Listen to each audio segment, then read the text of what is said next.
It wasn't to treat Islam differently or Muhammad. It was to treat Islam exactly the same way that secular free people have the right to talk about every religion. And this gentleman and others are trying through the front door, some people through the front door with Kalashnikovs and others through the back door with this kind of weasel talk.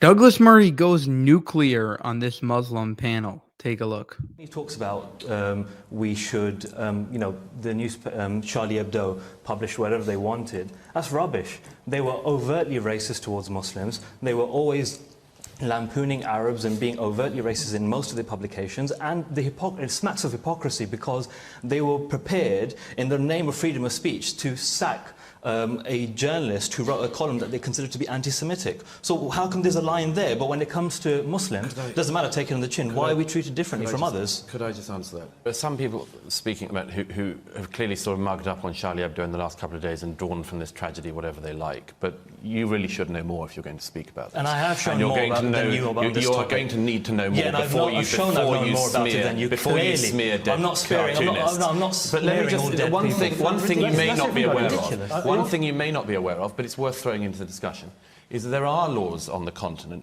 particularly to do with anti-Semitism and particularly to do with the Holocaust. And let me just explain, because you may again not know this, but the historical reasons for that. France has historical reasons to be incredibly sensitive of anti-Semitism in particular, because within people's living memory, tens of thousands of Jews were put on the trains and slaughtered. So we shouldn't be sensitive of Islamophobia? No, let me explain. Well, we shouldn't be sensitive of it. There's a secret website called Google. Let me finish the point I'm making. There are very specific reasons. Let him explain. There are very specific reasons. There are very specific reasons in France and Germany why some of those laws. Every idea is open to scrutiny. No idea, whether it's a philosophy or a religion, is immune or can be or should be immune from scrutiny. That's different from hate speech. But would there not have been a very different attitude? I'll come across that down. Would there not have been a very different attitude to, for example, as there was, anti-Semitic cartoons? Well, what's the difference? That's why I'm making. That's why I'm drawing this distinction, because first of all, Jews are a race, and anti-Semitism is stigmatizing a people. I've often said no idea is above scrutiny, and no people are beneath dignity. And if these were racist cartoons, then there's a legitimate conversation to be had about racism. The reason that I said I wasn't offended at the cartoon that you've just highlighted, it was a stick figure of a character called Jesus saying hello to a stick figure of a character called Mo. And the character called Mo said, "How you doing?" The reason I picked that particular cartoon to say I wasn't offended at that is because it left no other option for people that take the view that this gentleman's taken, except to say that's blasphemy. And what I suspect is that the issue at hand is, there's a separate debate about racial hate speech. The issue at hand is that many vocal, active, kind of communal, self-identifying, politicized Muslims will take an issue with blasphemy per se, and what they don't want is any depiction of the Prophet in any way. Is there any way in which it is acceptable to poke fun at Islam? If you want to poke fun, no one really cares. But the thing is, this isn't about poking fun. We're not talking about cartoons. Is there any way? Well, no, hang on. No, this wasn't about poking fun. This case is being painted as a freedom of speech issue, and it's clearly linked to the war on terror. If you look at the cartoon, the killers, what they say, we're part of Al Qaeda. It wasn't a cartoon that riled them up. It was foreign policy and a war on terror. But let me get back to the main point which you've been trying to divert us from. That's this. What is going on with this is an attempt not to make Islam be treated differently, and not making Charlie Hebdo. It wasn't to treat Islam differently or Muhammad. It was to treat Islam exactly the same way that secular free people have the right to talk about every religion. And this gentleman and others are trying through the front door, some people through the front door with Kalashnikovs and others through the back door with this kind of weasel talk.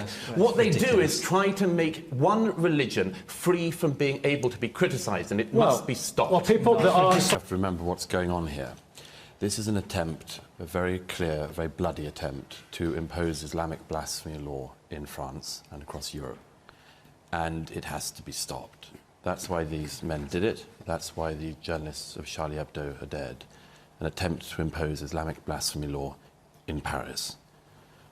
The problem is that unless you have an I am Spartacus, as you say, tactic on it, it's not worth any one individual or any one, well, let's put it this way, no one publication doing it, because, you know, after the Danish cartoons affair, Charlie Hebdo was the only paper in the world, really, that continued to say it is our right as secular French citizens to draw, lampoon, laugh at, write about whatever we want. We're free people in a free society.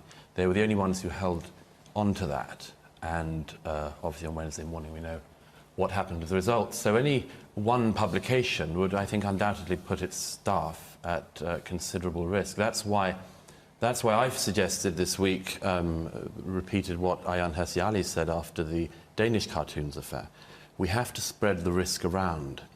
The free press in the free world has to spread the risk around. Our freedoms hang on this. It cannot be left to a single individual or a single publication, a single satirical magazine, to hold the line for all of our freedoms. Douglas Murray was right again, and we should have listened to him. And, it shocks me how, there'll be a certain amount of jihadists that will carry out terrible atrocities and do terrible things. And, the majority of the Islamic, Muslim world does not do that. The majority of Muslims aren't jihadists. But what puzzles the mind is the amount of people in the Islamic and Muslim world that will condone violence. That if a terrorist attack will happen, they won't say, well, that's terrible. They'll say that was terrible, but there's always a but there. There's always October 7th was bad, but ... Oh, 9/11 was bad, but you did all that. America deserved it because they got attacked all the time. They attacked all these Muslim countries, and it was like payback. All the Islamic conquest is bad, or all the terrorist attacks that Islamists do are bad, but obviously it's only because of colonization, right?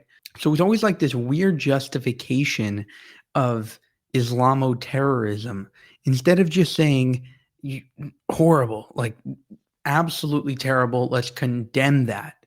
Instead of doing that, they vanilla it, they make it like, oh, well, he must have had a reason, and, he has grievances, and they sort of sympathize with the victimizer instead of the victims. They right away, run to scream, oh, what about Islamophobia? Case in point, Zoran Mamdani. 9/11 happens. What about my aunt in the subway? She's riding the subway and she feels uncomfortable. She's the real victim of 9/11. No, she is not.